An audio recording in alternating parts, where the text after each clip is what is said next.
Welcome. Congratulations to Kale on its 50th year. I'm very pleased to present to you virtually at their 2024 conference. My name is Dr. Jill Pippin, and I serve as the Dean for the Division of Extended Learning at SUNY Oswego. Today, I'm presenting about adult learner engagement. SUNY Oswego designed the Integrated Professional Studies degree to meet adult students where they are and help them feel like they belong, and prepare them for the future of work and lifelong learning. This session will share results from a case study of this degree program. So I'm going to share my screen and we are going to go from there. So hopefully you'll be able to see that. And I will put myself up in the top corner so you can see me as well. All right.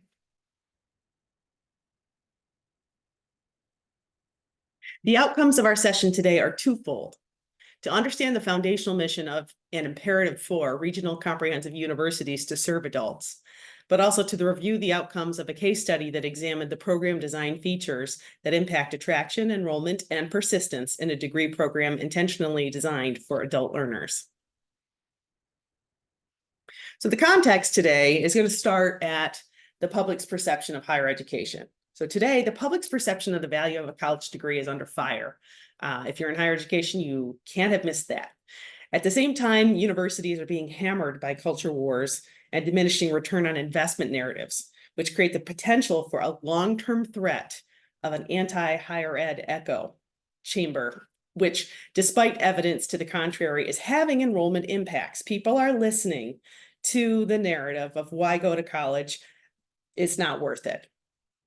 As seen in this dated graphic from 2012 about the demographic cliff, public four-year institutions are projected to continue to experience traditional student enrollment declines. That's traditional students are those aged 18 to 24, particularly in the northeastern US, where there is a high concentration of these institutions.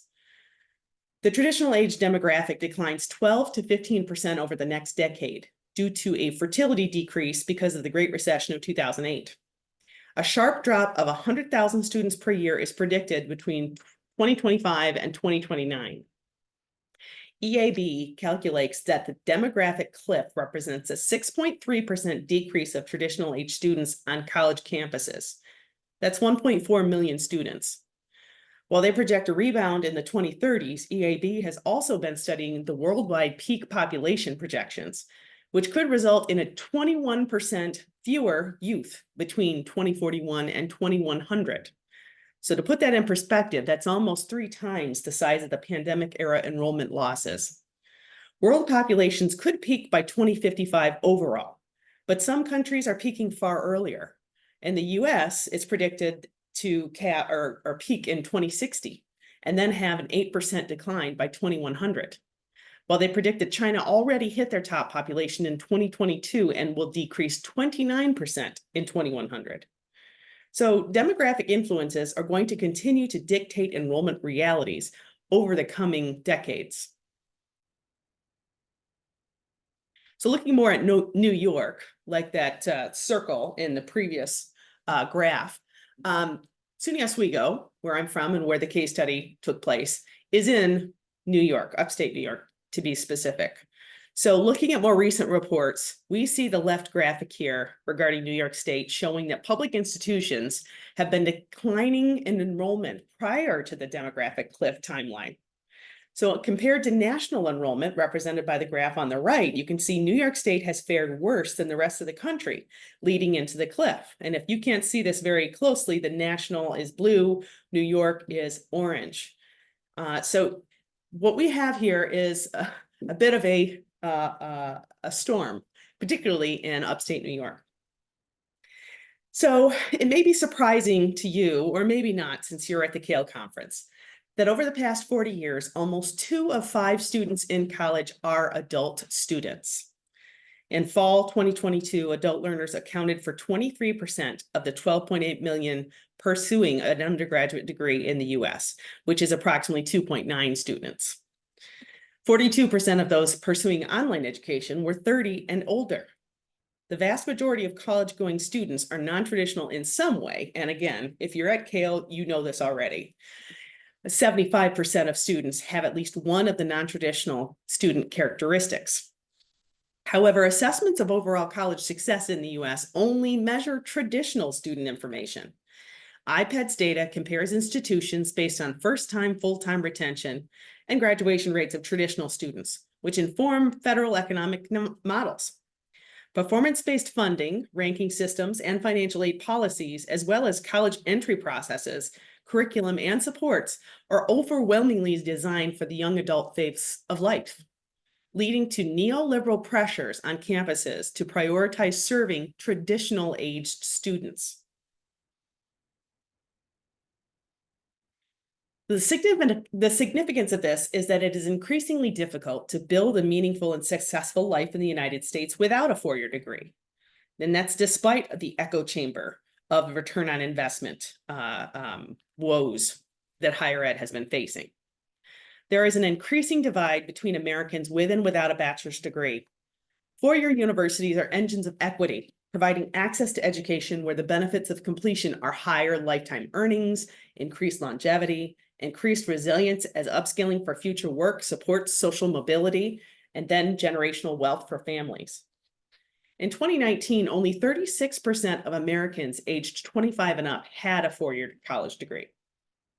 The National Student Clearinghouse Research Center has found that there are about 36.8 million Americans under the age of 65 who have some college credit but no credential, a group that's continuing to grow and becoming a key focus of colleges struggling with enrollment. Also, the world of work is changing, and it requires specific skill sets and credentials at all ages due to the continued effects of globalization, automation, artificial intelligence, and the impacts of the pandemic on the workforce. Adult enrollment is expected to rise in the future for these reasons. For those 35 and older, that figure is 3.3 million by 2028. According to Lightcast's newest report, The Rising Storm, not only is there the demographic cliff, but there is also the looming baby boomer cliff. As they retire, there aren't enough trained people to replace them. Amy Smith, Chief Learning Officer at Straighterline, was quoted in Inside Higher Ed on October 15th as saying, "As traditional student enrollment declines and institutions close their doors, more than 40 million adult learners are waiting to be re-engaged. The time has come for higher education to rethink its strategy." Yet, despite declining overall enrollment and projected demand, regional comprehensive universities, and particularly in central upstate New York, are not engaging non-traditional adult students to register and complete baccalaureate degrees. To maintain enrollment goals, RCUs, regional comprehensive universities, could embrace their foundational mission to provide accessible higher education to their community, including adults. Institutional pathways, programs, and support services for non-traditional students directly influences student persistence, retention, and degree completion. To successfully engage non-traditional students, educators must develop a full understanding and epistemology of them and their way of learning, including providing continual encouragement and prior learning assessment, which acknowledges their experience and learning outside the classroom. To effectively serve non-traditional students, RCUs should understand their needs, invest in efforts to offer programs and services designed for them, and enact intentional organizational change. So we're going to get into some definitions now to make sure that we're all talking about the same thing as we go forward. So the first one I'm going to talk about is regional comprehensive universities. Basic Carnegie classifications of higher education institutions are too broad to adequately classify the type of institution used for the setting of this case study, because Carnegie classifications only offer 6 classifications for every type of higher education institution based on the type of most conferred degree. So what I did is I looked at multiple institutional labels to see about their founding mission and what they were there to do. They were reviewed to determine both the history and the mission most appropriate to SUNY Oswego. So the 3 that I looked at very closely included broad access institutions, comprehensive institutions, and regional comprehensive universities. So regional comprehensive universities, or RCUs, are Broad access post-secondary institutions founded to fulfill civic purposes, provide access to educational opportunity, and promote civic and economic development. Many institutions that are now considered comprehensive originated as state normal schools to educate public school teachers in the mid-1800s to serve their region's children. Often enrolling women and low-income students, their purpose was to train people for in-demand careers while they provided non-traditional students access to higher education. Often in rural areas, RCUs anchored the regions sustainably and served the region's educational needs for both traditional and non-traditional students. Service to rural communities is a key component of RCUs. As rural regions struggle with employment, income and health disparities made worse with the Great Recession, they depend heavily on RCUs as stewards of place. Acting as anchor institutions, the sustainability of rural regions may depend on public institutions to serve them, requiring RCUs to address their region's specific needs. So while there are many more labels that could suffice and many similarities exist amongst the three types reviews, that label, RCU, best defines SUNY Oswego. So similar to many labels for four-year comprehensive institutions, the title non-traditional student or adult student have multiple definitions and parameters across studies. According to the National Center for Education Statistics, non-traditional students are those over the age of 24 who have delayed enrollment in post-secondary education by a year or more after high school, or who attended part-time, who have family responsibilities and financial constraints, such as having dependents other than a spouse, working full-time while enrolled, or being financially independent from parents. Program design features, the last thing we're going to define, are aspects of a collegiate program and connected services that together reflect intentional design. According to Kale itself, characteristics of the design of post-secondary experiences include financial pathways, career connections and relevance, academic empowerment, student support, and diversity, equity, and inclusion measures. A little bit more on traditional students. Not only, oops, I'm sorry, I went back, didn't I? There we go. Not only are there environmental factors that differentiate non-traditional from traditional age students, those traditional age students, aged 18 to 24 or so, may seem like they're able to make adult decisions, but they're not developmentally ready from a neurological perspective. This is because the brain's frontal lobe, especially the prefrontal cortex, isn't fully mature until around age 25. The development of the prefrontal cortex of the frontal lobe allows us to process the pros and cons of a decision before it's made. It's associated with planning, problem solving, and good decision making, which relates to resilience in higher education. Also, a social construct that differs for traditional students is the expectations of behavior model, which refers to a framework that outlines the anticipated actions and conduct considered appropriate within a specific social context, essentially defining the norms that individuals are expected to follow within a society, group, or situation.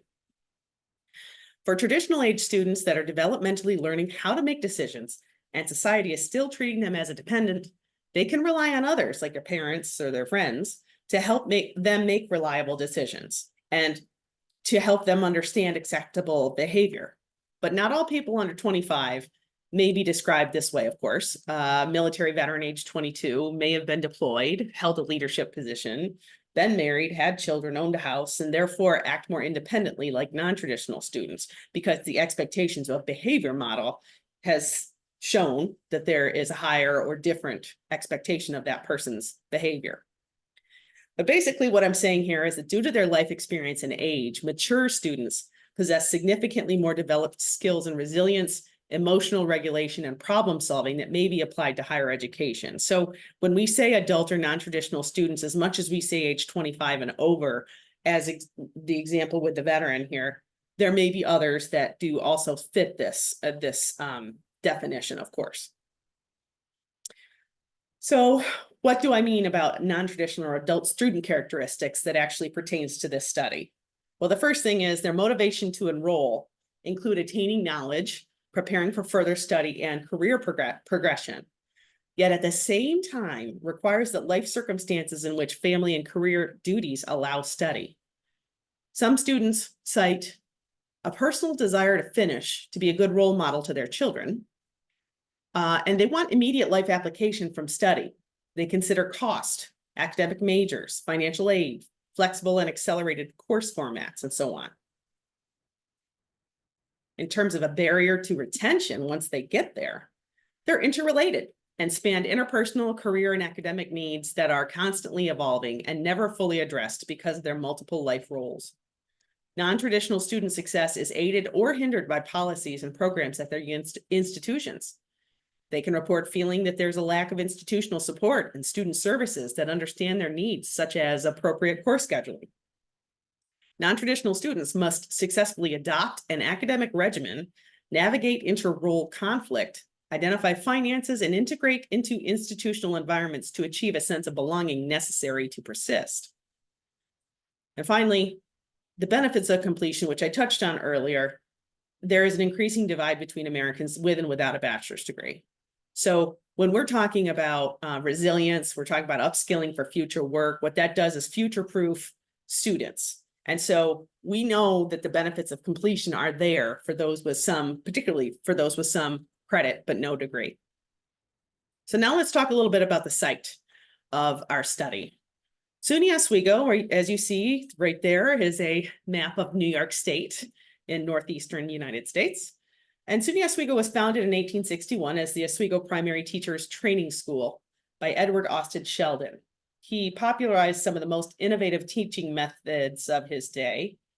Sheldon adopted the then revolutionary object teaching method, which has evolved to be known as experiential learning, really, which brought learning alive and blended it with in-class teacher training. Many other institutions, from future SUNY colleges to schools as far away as Brazil and the Philippines, organized and reorganized under Sheldon's Oswego method. But more about the college today. SUNY Oswego is a mid-sized regional comprehensive university located on 700 acres on the shores of Lake Ontario in the rural setting and is known for its world-class sunsets. So you see some pictures there.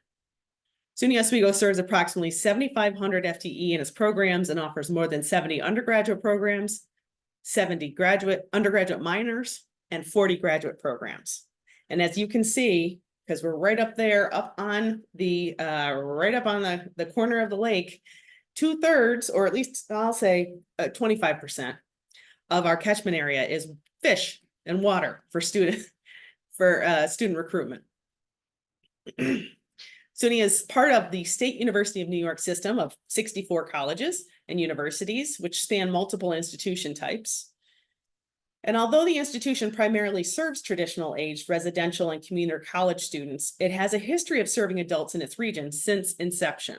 First as the Teachers College, as mentioned before, but in the 1940s with veteran education, and evening and part-time degree programs since the 70s. We did several online courses in the 1990s and started offering online completion programs in the 2010s. And programs for urban adult students at the branch campus in nearby Syracuse metropolitan area since the 2010s as well. So not only did the institution have a history of providing quality online courses, it also had an evolving infrastructure to ensure that curricula and supports were in place. So a prominent instruction design team existed to help faculty with course design, particularly online courses. Also, the institution employed academic planning coordinator positions based on best practices of the concierge advising model from WICHE, which provides a single point of contact that non-traditional students can turn to for information, support, and guidance. These professionals take a student from inquiry through graduation, and they are the student's advocate, caseworker, confidence builder, cheerleader, and problem solving. Now known for award-winning online programs and service to nearby Fort Drum Army Base, SUNY Oswego has a long history of granting credit and placement for prior learning as well. Most recently, the institution invested in serving the non-traditional students by developing micro-credentials and the integrative professional studies degree program, which is the setting for our study. So tell you a little bit more about the integrated professional studies degree program. It was designed to meet non-traditional students' needs and serve those with some college credit but no degree. It was launched in the summer of 2022 in both online and in-person modality as both BS and BA. It has an interdisciplinary plan of study that must include 42 credits, of which there are 5 core courses and 5 thematic program elective requirement areas, which were developed under advisement of a scholar on the future of work. As we don't know what the jobs of the future will be, the scholarly discipline of the future of work predicts what skills humans will need to bring to the table in the age of artificial intelligence, automation, and innovation. So we tried to build this degree to be future-proofed. A 30-credit residency requirement is required, and micro-credentials are incorporated into each elective requirement area that provides students with multiple on-ramps and off-ramps as well. And the end product of the capstone, well, they're out of the two of the 5 required courses are the introductory and a capstone course. The end product of the capstone course provides learner with a portfolio of their past experiences and learning at the college that may be shared with potential employers. So it's very much meant to be action-oriented and applicable to the work world. Okay. So the study that we're going to talk about, the case study, was qualitative. And that was very deliberate because there was so much quantitative information out there from CALE, organizations like UPSEA and research studies done by them, Lumina, Straighterline, Ruffalo Noel Levitz and their tool. Quantitative information is out there all over the place. And the studies that were conducted and researched prior to setting this task all mentioned that there needed to be more qualitative information. We needed to hear the student's voice. So this qualitative study presented insights into the program design features that encouraged non-traditional students to apply, empowered non-traditional students to enroll, and enabled non-traditional students to persist, particularly in this degree program built specifically for them. The theoretical foundations were taken from 2 sources. Malcolm Knowles, who created the adult learning theory that considered how and why adults learn and proposed 6 assumptions for effectiveness. His theory coined the term andragogy as the science of teaching and learning for adults versus pedagogy as the science of teaching and learning for children or younger people. The other theory informing this research study was Vincent Tinto's theory of student persistence, which conceptualized factors important to adult students as it relates to retention and completion in higher education. Participants were selected by purposive criterion sampling, and research questions were pursued through virtual semi-structured interviews. Participation was voluntary and informed consent was obtained. All interviews were held virtually and recorded. Interviews were transcribed and member checked for accuracy. A comprehensive thematic summary of adult students' personal experiences emerged from the data, filled with stories that describe their personal experiences, was collected. All participants were enrolled in the Integrated Professional Studies program, were aged 25 or older, and had some college credit, yet no bachelor's degree. 6 individuals participated, half male, half female. The ages ranged from 32 to 50, and the median age was 38 and a half years old. They were all white, so there is no ethnic diversity in this group. They had been enrolled in 3 or fewer semesters in the program and had a 5 to 25-year gap, an average of 12 and a half years between schooling. So there are a couple things about the participants in this study. The participants in this case study believed in the power of higher education to help them advance in their professional and personal lives and saw higher education as attractive and worth their investments. All participants had been interested or attended college directly out of high school. 5 of 6 had earned an associate degree prior to pursuing the IPS bachelor's degree. Further, 5 of 6 participants had already started to pursue the baccalaureate degree before transferring into this program. So while this information that I'm going to share with you, the results, is not generalizable, it does suggest that adults are more inclined to be receptive to attend college if they already believe in its ability to advance their lives.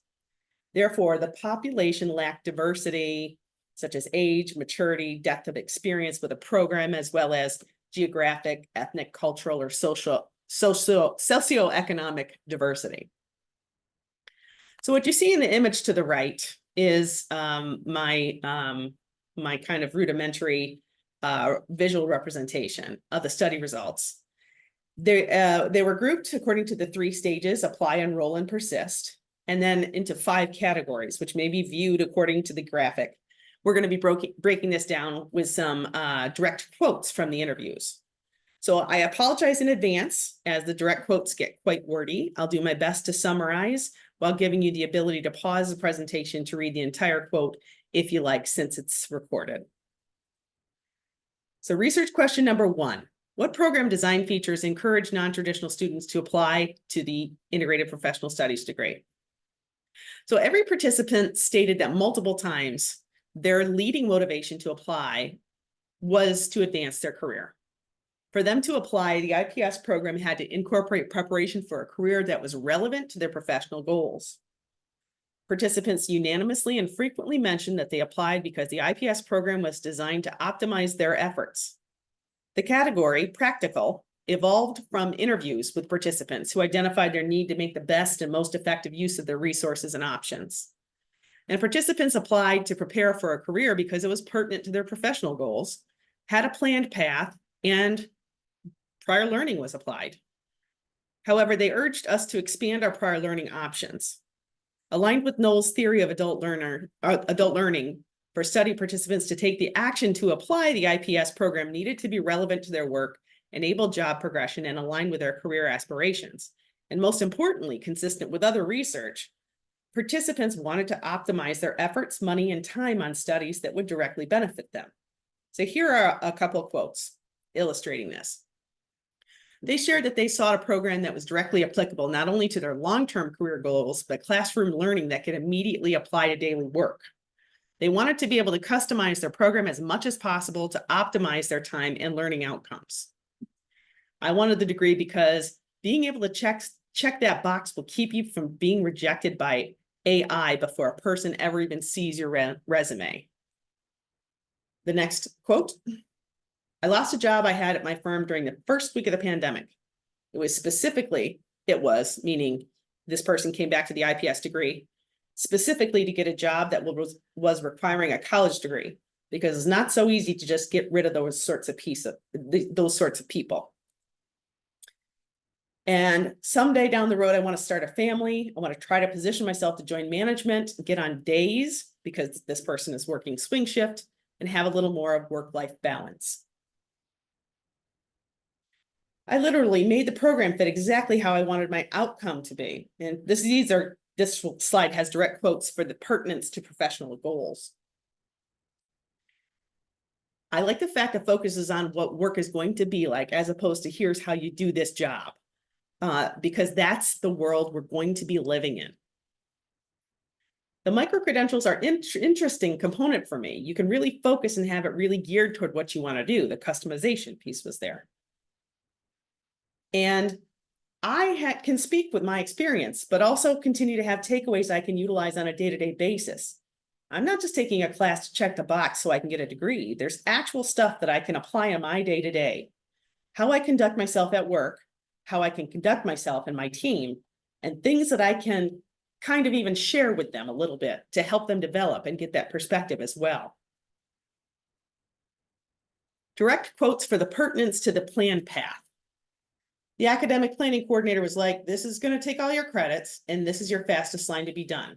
That's all I want and all I needed. I can see it mapped out. These are the classes I need to finish, and here's when I can take them. It's not just random, maybe sometime in the next 5 years. I can actually do this. I was already enrolled in the other program here at Oswego. I can be done a lot sooner, in like 3 semesters. It's all online. It freed me up more because I work full-time and gave me the ability to go and get financial aid. Direct quotes for the pertinence of integrating prior learning. It wasn't like all the work I've already done wasn't worth it. I could integrate everything and come up with a plan to hopefully finish. I do feel like a lot of my life experience and my work experience could be applied for credit, which would reduce the number of credits that I would have to take. So maybe you could change that. The biggest thing for me was that you took all 90 of my credits. A lot of people I work with went to a private university and they only took 30 of my 90 credits. So I'm not going there. Definitely the ability to transfer credits is huge. If more waivers could be offered as credit for prior learning, it would obviously been demonstrated in, it has obviously been demonstrated in other facets. They waived a prerequisite for the student. And he said, I got 17 years of experience starting out as a shop floor employee to now being an operations leader. I have underneath me in the organization about 150 people. I'm responsible for production. So it would be great if there would be more assessment based on work experience, credentials, and work accomplishments, because it's crazy what I've done. And you can't really apply that toward formal education. This is all direct quotes from people about the importance of prior learning. Second research question: what program design features empower non-traditional students to enroll in the IPS degree? Well, participants unanimously and frequently mentioned that they enrolled because the IPS program was designed to be flexible and that they were provided support. So 2 themes, accessible and personal assistance, emerged from their responses, which are consistent with Tinto's theory of student persistence. That theory of student persistence states that non-traditional student enrollment is influenced by environmental factors provided by the institution, such as institutional experiences and academic integrations. Therefore, to enroll, adult students need the program to be accessible. Specifically, the IPS program had to be pliable to fit into participants' busy lives. And if students couldn't attend classes or manage their time in a manner consistent with priorities such as family and career, they simply would not have enrolled. To grasp the extent of the IPS degree's flexibility, participants needed to consult with a trusted point of contact that helped them determine their unique path to completion, their APC. Participants described their experiences as accessing courses and obtaining support positively, while they emphasized the need for flexibility and time management. Without these features, participants categorically stated that they would not have been able to enroll. So here are some direct quotes for the pertinence of flexibility and accessibility. Being online, it opens my schedule to do it during non-work hours. As an adult learner, it freed me and gave me my whole weekend to catch up if I had other work to do, because sometimes my schedule changes, or I have to stay late, or life happens, my kid gets sick, or I get sick. Professors can't schedule something at 11 o'clock on Wednesday and have it due to be turned in 11 o'clock on Thursday. What if I have to go to work and then I have to go pick my kids up at 8 o'clock because they're staying in my house? When am I doing schoolwork? There are times where I'm doing classwork all day on the weekends. Granted, I pushed it off because I have a life and things to do during the week. I could do an online program because of proximity. I didn't want to move. You made it so accessible for people. You don't have to be 18 years old living in a dorm to go to college now. Here are some quotes for pertinence to supported and personalized experience or assistance. Honestly, it's really clear that there's a difference between the other campus and this one. I just assumed all state university colleges work pretty much the same, but there's definitely a lot more outreach and support from SUNY Oswego. I worked with an APC. She was extremely helpful explaining the program and how I would fit into it and the benefits for me. The advisors are legitimately helpful. The advising is what enables me to persist and be successful. It's pretty much like trying to help people finish their degrees. I get texts every now and then from the Adult Student Assistance Program, just checking in, giving me tips and things I can do to help manage my schedule. I didn't know until I started the program that that would be something. It's nice. Even as a non-traditional student, it's nice to know that people are paying attention and want to know that you are going to succeed in their program. There's that personalized assistance. Here's some direct quotes pertaining to the need for being supported and having personalized assistance continued. I can't speak highly enough of my APC. She helps me. She's the only one I've talked to about my classes and scheduling. And that's a fantastic job. It was such a pain in the butt in the other institution, trying to trying to schedule myself. She'd tell me you'd have to take this and this, but then they only offered it at this and this time. And it was a nightmare. The fact that I have such a strong support university or system within the university has helped me keep me enrolled here. My advisor has given me a plan A, a plan B, a plan C, and even if my goal was crazy, she was like, let's see what we can do to get it done. And if it can't be done, then let's see what else you can do. The fact that she believes that I can do it, even though I had some hard times, that really, really helped that someone had faith I could do it. They also talked about other support offices like the library. The library is really, really helpful. They're like, I can help you with this. And they literally just info dump on you. And then you go through and see what you can work with. So they've been a huge help. This is a long one, but I thought it was very important to put on here. If you have a minute, pause and read all of it. But basically, this is about a person who was in a class that required online tutoring. And it was great.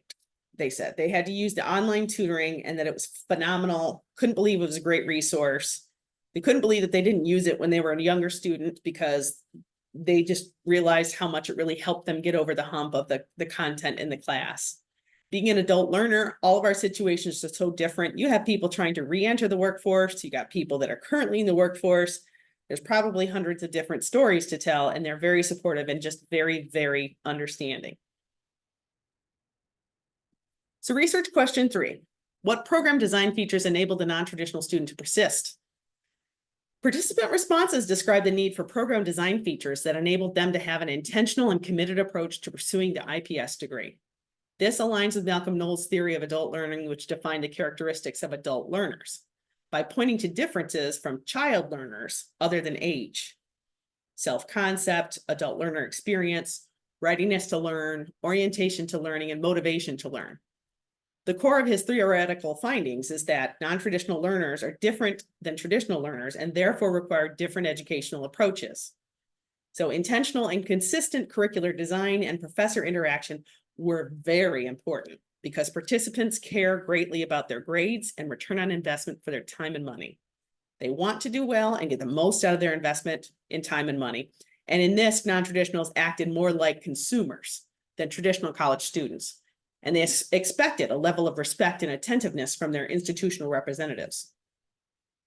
And each participant was unequivocally committed to finishing their degree.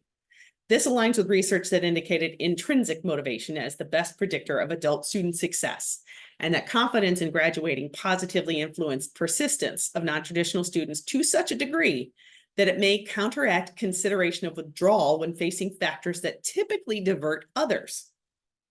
So each participant had their own version of support from friends, family, or coworkers, and sometimes they were inspired by their children.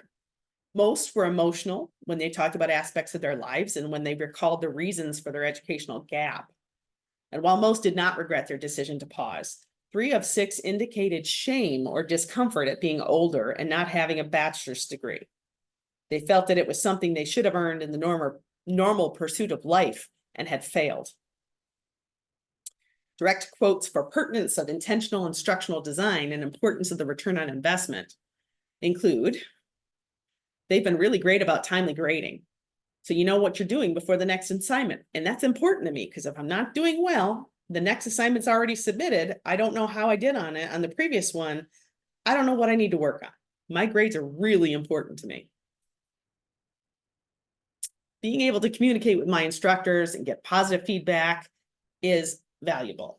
All my instructors have been very easy to get a hold of, easy to talk to, quick to respond. I applied to this program because of the idea that it's geared toward the non-traditional student. I found in taking courses, it's sometimes a struggle, especially with group work for non-traditional students in terms of scheduling.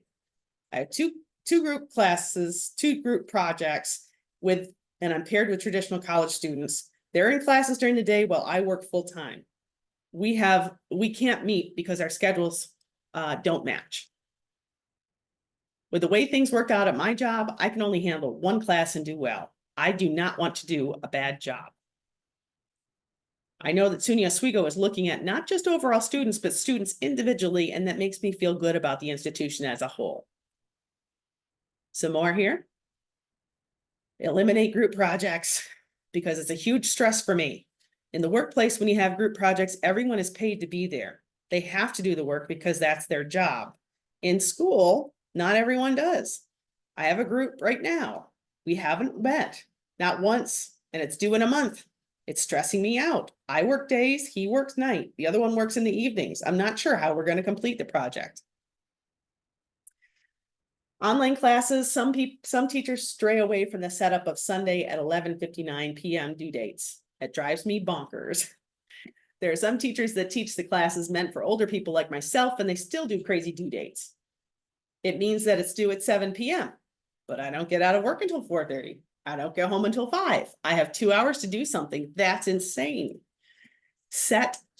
Have one set thing for online students or adult students would be amazing instead of having to guess what's coming. Oops, sorry. You can do whatever else you want, but just know that the initial discussion needs to be due on Wednesday and final response is Sunday night. Continuing, here are some direct quotes for pertinence of intentional and instructional design. This guy, I think those of you at Kale might also share my belief in online proctoring. This guy is definitely not a fan. No online proctoring. I mean, 100%. I totally understand the need for academic integrity, but trying to find that balance between making sure we have good academic integrity so our degrees actually mean something and be mindful of our adult students, that it's not really a viable option for adult learners that don't have a chance to make it happen.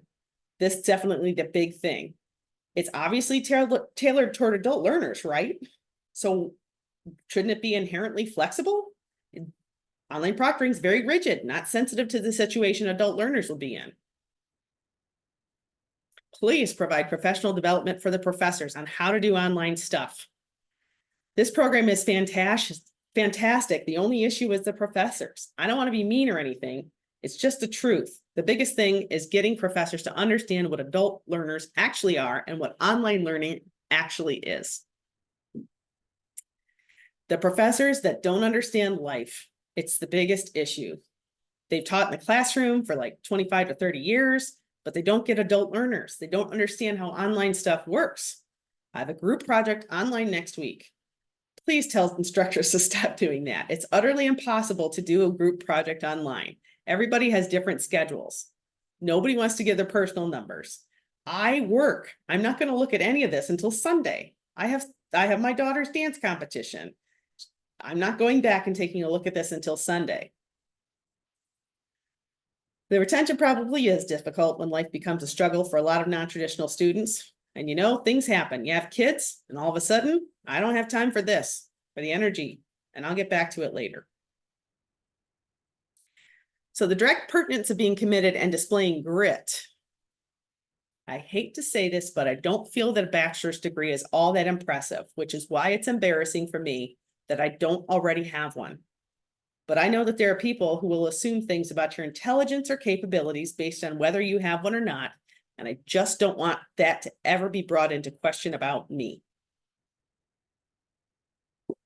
I was sad to quit the other degree program because I don't quit things.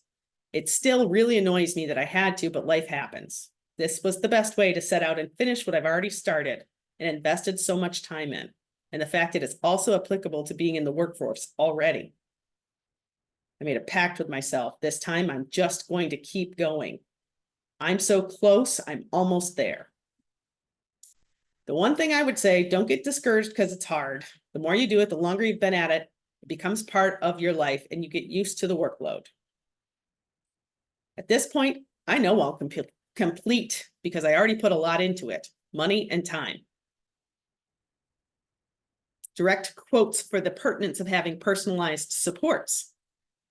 Having the support of people you work with and having the support of the institution is really what's getting me through. My daughter's proud of what I'm doing. I asked her if she wanted to come to graduation this May. I thought she'd say no because I told her what happens and how it's going to be boring. I mean, I'm excited for it, but she said she wants to go because she's really proud of what I did. We're building on our own e-portfolios in the form of websites. And my daughter also keeps looking over and asking, what are you doing now? So she wants to do one herself. She's making one of her own while I'm making my own. I was talking to somebody who decided to go back in their 60s to get their bachelor's degree. For them, it wasn't about career, it was a milestone. There's that piece. I'm motivated just to be able to say I have it, but I also really like learning. My husband and daughter, she's 10 years old, they're busy, they got a lot going on. For them to be able to deliberately recognize that mom has work to do outside of a job, and I need to devote a certain amount of time to taking care of this,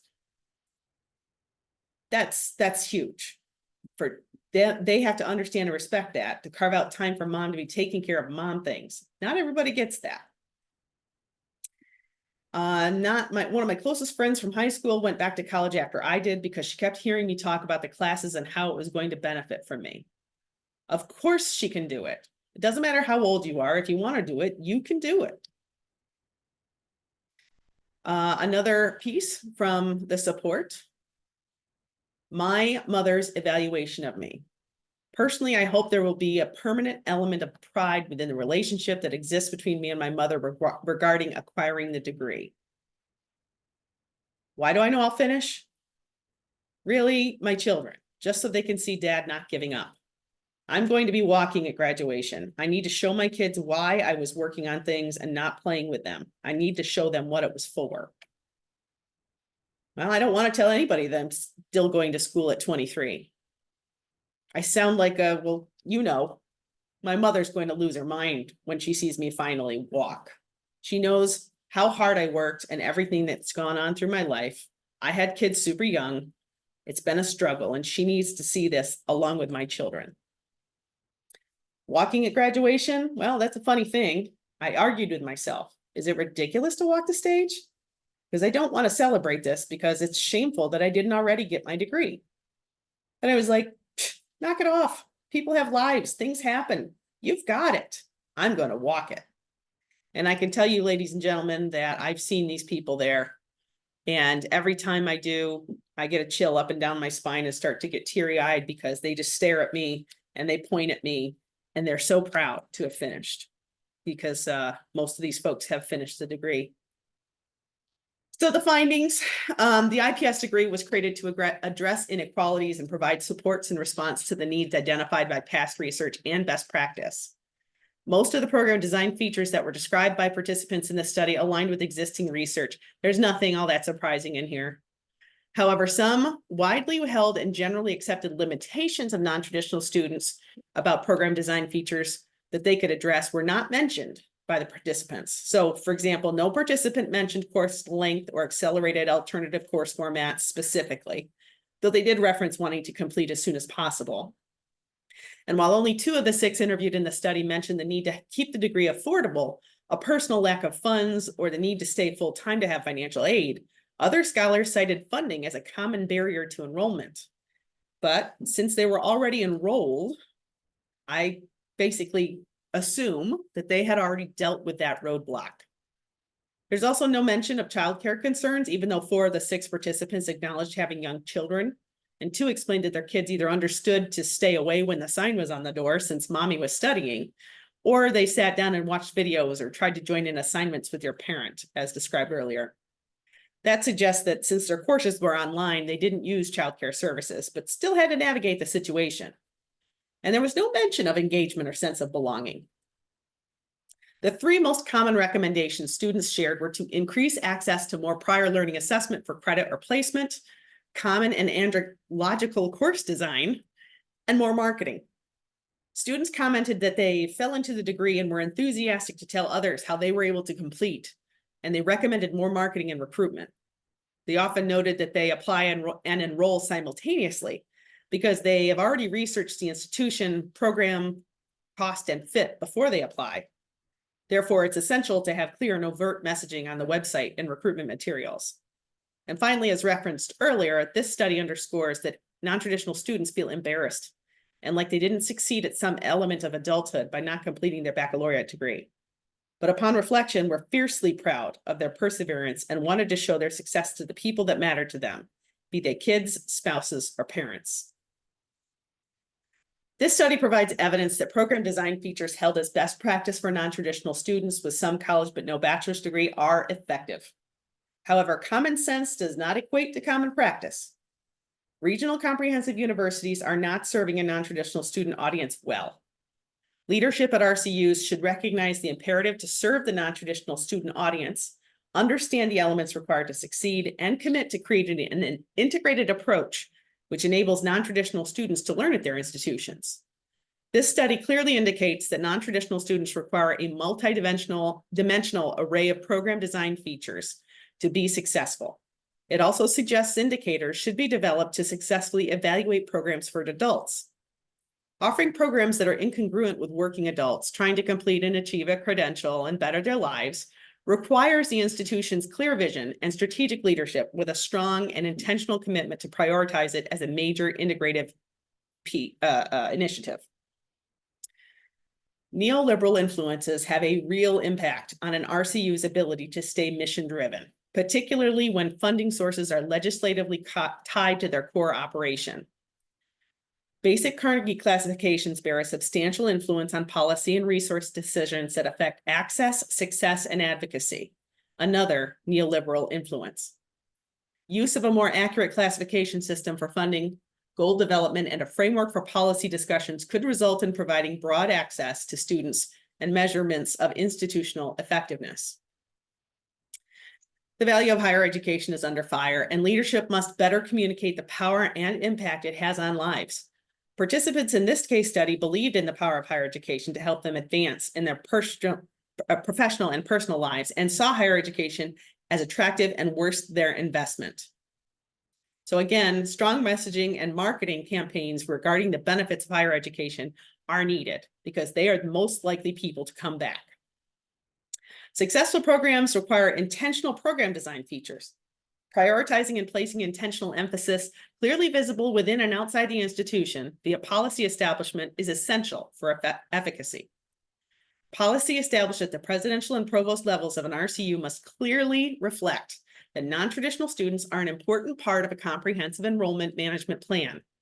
Accordingly, academic leaders at the RCU should create policies for common course design standards, consistent assignment, grading, and feedback structures, and faculty development and instructional design, and the epistemology of the adult students. Clear expectations of performance and communication of feedback are necessary for retention. Reliability of scheduling assignments, intricate time management approaches, and asynchronous group work were program and course design features that non-traditional student participants expressed that they needed to be successful. Policies and processes that reliably evaluate outcomes from learning occurring outside of college credit-based environments is essential for these students. There is no ubiquitous infrastructure across higher education that assists those making career transitions, nor codifying of awarding credit for prior experience, non-credit coursework, or third-party credential attainment. Participants indicated the need for more assessment of prior learning, especially if it resulted in credits applied to their degree.